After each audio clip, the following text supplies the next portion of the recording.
888-623-3646. That is the number to call in to the Stephen A. Smith Show. If you're watching this on YouTube, meaning the opening monologue, make sure to click the link in the description to keep listening to the entirety of the Stephen A. Smith Show on Sirius XM. Of course, I've got my Get Serious app as well. Get Serious. Okay, that's the app right here, SiriusXM.com/Get Serious. That's the number to go to. That's the site to go to if you want to leave a voicemail message because you don't want to hold online to talk to your boy. I know a lot of y'all are going to call. Keep on calling because I'm here for it. I'm here for it. Again, the number to call up is 888-MAD-DOG-6. That's 888-623-3646. The NFC North has become very, very interesting. There's a lot of things to talk about in the aftermath of last night's game that ended with the Minnesota Vikings winning 27-24 over the Chicago Bears in Chi-Town last night. There's a lot of things to get into, and the number one story is, in a lot of people's eyes, is going to be J.J. McCarthy. Now, this is a young man that, since dating back to high school, with last night's victory, his record from high school through college at Michigan, where he won a national championship a couple of years ago, to the National Football League, where he won his first game last night on Monday Night Football, no less. That was his debut. The man's record is 64-3. So by all accounts, one would surmise that he's a winner. And if you're Kevin O'Connell, the head coach for the Minnesota Vikings, nobody is happier than you outside of J.J. McCarthy because, let's call it what it is, you bet the house on this kid. The Minnesota Vikings, for those of you who don't remember, started out the season 14-2 last year. They started out 14-2. They were considered one of the top seeds, one of the best teams in the National Football League before they nosedived, losing the regular season finale to Detroit and then ultimately getting blitzed in the postseason. We know that about them. But they had Sam Darnold as their quarterback, who had thrown 35 touchdowns, 12 interceptions, and whose career essentially was resurrected by the quarterback whisperer that is head coach Kevin O'Connell. And Kevin O'Connell, coming into this season, said, damn all that. Coming into this season, he said, you know something? This kid, J.J. McCarthy, is the future. And the future is now. And even though he wasn't drafted this past draft, he was drafted last year in 2024. He tore his meniscus. He was out for the entire year. And without throwing an NFL pass that count, because we ain't counting training camp, OTAs, the preseason, we talking about games that count. J.J. McCarthy hadn't thrown an NFL pass. And still in all, not only did O'Connell let Sam Darnold walk out the door, but on top of all of that, he said, bump having Aaron Rodgers here. We don't need it. We got a crew. We got a crew. We got Justin Jefferson. We'll have Jordan Addison once he gets back. We've got Hockenson as a tight end. We know what we have. We've got some weapons, and we know what we can do. The question coming into this season has been all about J.J. McCarthy. And what the hell was it that Kevin O'Connell was seeing that the rest of us were having questions about? Well, guess what? He answered it last night. And because he answered it last night, completed 6 of 8 passes for 87 yards, 2 touchdowns, and a rush touchdown, scoring 21 points in the fourth quarter to lift the Minnesota Vikings to a victory over Caleb Williams and his Chicago Bears. Now the world is raving about J.J. McCarthy and what moxie he brings to the table. I would say, listen, the kid appears to be a winner. There's no doubt about it. I like him. I like what I've seen. But in the same breath, I'm like, pump the brakes just a touch, just a touch. Just a touch. 13 for 20, 143 yards, 2 touchdowns, a rush TD, a pick 6, I might add, to Nashawn Wright. Returned for 74 yards for a touchdown in the third quarter. Let's not forget that one. My biggest thing with J.J. McCarthy is that for the first 3 quarters, albeit probably due to nerves, he was 7 of 12 passing. That's only 58% for 56 yards, no touchdowns, and a pick 6. Through 3 quarters, those were his numbers. Can we pump the brakes just a touch? Just a touch. I know there's people out there that's raving because you remember that he won a national championship. You recognize the fact that he just wins, and I'm mad respect for that.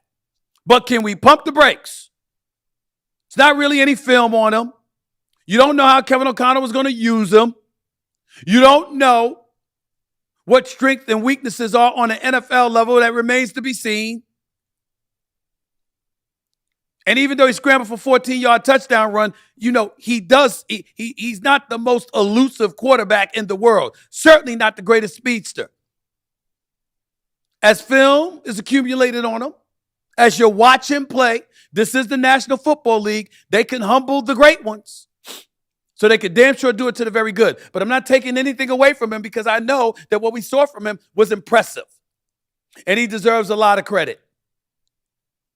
And I'm looking at Kevin O'Connell and I'm saying, listen, if he turns this kid into a special quarterback, he truly is going to deserve the moniker of being a quarterback whisperer. No doubt about it. Because the man can clearly coach. He clearly knows what he's doing. And the Minnesota Vikings are no joke. But let's be clear. J.J. McCarthy ain't who won that game last night. Who won that game last night was Brian Flores. You know, the former defensive coordinator the present defensive coordinator for the Minnesota Vikings, former head coach for the Miami Dolphins, who departed from there and subsequently ended up filing a lawsuit, not just against the team, but the league because of the kind of things that were going on. And it remains to be seen what the fallout of that is going to be. He played chess when everybody was playing checkers. He recognized it was a marathon, not a sprint.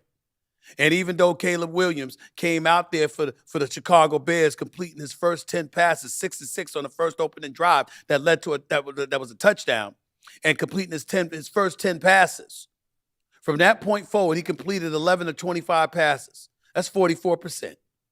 He didn't do too much. And you know why he didn't do too much? Because he was going against Brian Flores' defense. That's why. If we're going to call it what it is, let's call it what it is. That is what transpired. Caleb Williams, 21 of 35, 210 yards, a touchdown, 2 sacks, team high 58 rush yards, a TD run, by the way, no turnovers, credit to him. But a lot of people are sitting here today and saying, damn, Caleb Williams, you're the number 1 overall pick in 2024. Jaden Daniels balled out last year while Caleb Williams didn't look so great. And now here comes J.J. McCarthy outshining him on opening night for Monday Night Football. And that's how y'all looking at Caleb Williams. I'm not looking at Caleb Williams that way. I want to be very, very clear. I am not looking at Caleb Williams that way at all. And I'm going to tell you why. Did y'all know that Caleb Williams was sacked 68 times last year? Did you know that was 16 times more than any other quarterback in the league? Number 2 behind him was C.J. Stroud in Houston. Did you know that? Let's take it a step further. Do you know that last night, because he played all 17 games last year in his rookie year, last night was Caleb Williams' 18th NFL game of his career. Season number 2, game 1, season number 2. Did you know that Caleb Williams is playing for his 3rd head coach and his 4th offensive coordinator? Did you know that? So I was sitting up there pointing the finger at him. Can we give the brother a break? Just a slight break. 18 games, 3 head coaches, and 4 offensive coordinators. And oh, by the way, this dude that did offensive coordinator, I will remind y'all that he was a tight end coach in Denver last year. So he's a first-time coordinator. Ben Johnson, the head coach, is a first-time head coach. It's his 3rd head coach and his 4th offensive coordinator in game 1 of his 2nd season in the National Football League. We really going to judge him like that? That's what Caleb Williams is dealing with. And oh, by the way, dealing with that with a guy like Brian Flores, who's clearly a brilliant defensive mind, who laid off for you on the opening drive, but from that moment forward, blitzed you 14 different damn times. Brought the rain, the heat, and everything in between. And because of that, that also served to thwart Caleb Williams. J.J. McCarthy didn't have that problem with the Bears. You got a defensive coordinator in Dennis Allen, who's a former head coach in New Orleans and had been a defensive coordinator in New Orleans before that.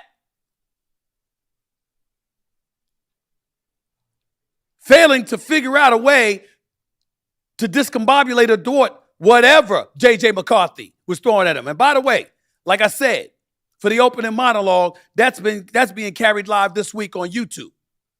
So again, if you're watching it live on YouTube, make sure to click the link in the description to keep listening to the entire show, the Stephen A. Smith Show, Sirius XM Mad Dog Sports Radio, Channel 82. I'm just looking at all of those things. I'm giving Caleb Williams a pass. Ben Johnson, not so much, because there's some missed opportunities there. There's some utilization that he could have exercised that would have been a bit better for Caleb Williams. But we all believe he was the right man for the job. And by the way, while I'm speaking about Ben Johnson, keep your eyes on the Detroit Lions and Dan Campbell. And I'm going to tell you to keep your eyes on that for this reason. John Morton is the offensive coordinator for the Detroit Lions, replacing Ben Johnson. Ben Johnson, leading the Detroit Lions, has had one of the leading offenses in the National Football League over the last 3 years or so. You go from that to just being able to put up 6 points against Green Bay this past weekend? Morton is the guy that Dan Campbell chose to succeed Ben Johnson instead of Eggstrand, who departed 2 days later after Dan Campbell had promoted Morton. And Eggstrand left Detroit because he was on their squad as well to go take over the New York Jets as offensive coordinator. If the New York Jets and their offense continues to soar, and Detroit can't figure out things offensively, that's going to mean that Dan Campbell made the wrong selection in choosing his offensive coordinator in Detroit. I'm just saying that as an aside. It's not something I'm planning on focusing on today, but it's an aside that I thought was worth mentioning, and I wanted to make sure to mention that to all of y'all right now. And by the way, they play each other Sunday. Let's not forget that. Let's not forget that. We're going to see what that matchup is going to look like. Make no mistake about it. Number to call up is 888-MAD-DOG-6. That's 888-623-3646. You are listening live to the Stephen A. Smith Show, Sirius XM Mad Dog Sports Radio. And again, if you're watching it on YouTube Live, meaning the opening monologue, make sure to click the link in the description to keep listening to the show in its entirety on Sirius XM Mad Dog Sports Radio, channel 82. So I don't know how all of y'all are feeling about Chicago compared to Minnesota. Here's what we got to think about. Minnesota, Detroit, Green Bay. Chicago's clearly on the outside looking in at those top three teams. Could Detroit be the odd team out? They will be if they can't get their offense together. Can Green Bay potentially run away with the division? I say potentially yes. Because I think when you imagine Green Bay going up against Minnesota, you're going to have to ask yourself, if you got Rashawn Gary and Micah Parsons going after the quarterback, is J.J. McCarthy going to be elusive enough to be able to deal with that kind of heat that's brought in his direction? I don't know about that. And we know that offensively, with Jordan Love at the helm, they got the talent to make noise against anybody. I'm talking about Green Bay. So we got to wait and see what Detroit's going to do, what Minnesota's going to do when Jordan Addison gets back. And you got Justin Jefferson in the house as well with Aaron Jones and these boys and Hawkinson and these boys. Minnesota with a decent offensive line and O'Connell calling the plays. I mean, we can't ignore what Minnesota could bring to the equation. And if J.J. McCarthy finds a way to turn himself into a winner on the National Football League level, because he's already 64-3 in his playing career dating back to high school, if he finds a way to be this successful on the NFL level, look the hell out. There's no doubt that we can't ignore what we're seeing right now. Again, the number to call up is 888-MAD-DOG-6. It's 888-623-3646. You're listening live to the Stephen A. Smith Show, Sirius XM, Mad Dog Sports Radio, channel 82. And again, for those watching the opening monologue on YouTube, make sure to click the link in the description to keep listening to the show in its entirety right here on Mad Dog Sports Radio, Sirius XM. Lots of stuff to get into. Tyreek Hill is in the news for the wrong reasons. Star wide receiver for the Miami Dolphins. He's in the news for the wrong reasons. We got to get into that. We're going to revisit stuff that was said in the aftermath of last night's Minnesota Vikings 27-24 victory over the Chicago Bears. We're going to continue to visit some NFL action we may not have gotten into over the last couple of days because we talk so much NFL. It's just unavoidable, okay? We're definitely going to do that. And there's some fan stuff that's going on. Lamar Jackson putting his hands on a fan after a fan slapped him upside the head while he had his helmet on, by the way. Jim Harbaugh spoke about that as well. We'll get into that, because there's been some things going on with the fan. Did y'all see what happened at the Phillies game a few days ago? With that woman getting in a man's face because he got the ball for his son, acting like he took it out of her hands and he did no such thing. You saw what he did, right? He gave it back. And you've seen the story that's been percolating since that time. Well, y'all saw what he did. Wait until I tell you what the hell I would have done if that woman had gotten in my face while I was with my child, giving my child a baseball that absolutely positively did not belong to her. Wait until I tell you what my perspective on that is. You are listening live to the Stephen A. Smith Show, Sirius XM, Mad Dog Sports Radio. By the way, if you're holding on the call-in line and just need to get something off your chest, that's where Get Serious comes in. This is your space to unload. Keep that in mind. Never forget that. Drop the rants, the passion, the wild claims. I want your raw emotion, but make sure to get to the point. If you bring the fire, I'll give it to Stephen A. stamp of approval. That's what I'll do. Or I'll shut it down on site. Let the world see what Stephen A. had to say about your take, okay? Don't hold back. Step into the arena and get serious with me right now at SiriusXM.com/get serious, all right? 888 Mad Dog 6 is 888-623-3646. Back with your calls and more. You're listening live. Stephen A., SiriusXM, Mad Dog Sports Radio. Let's get it.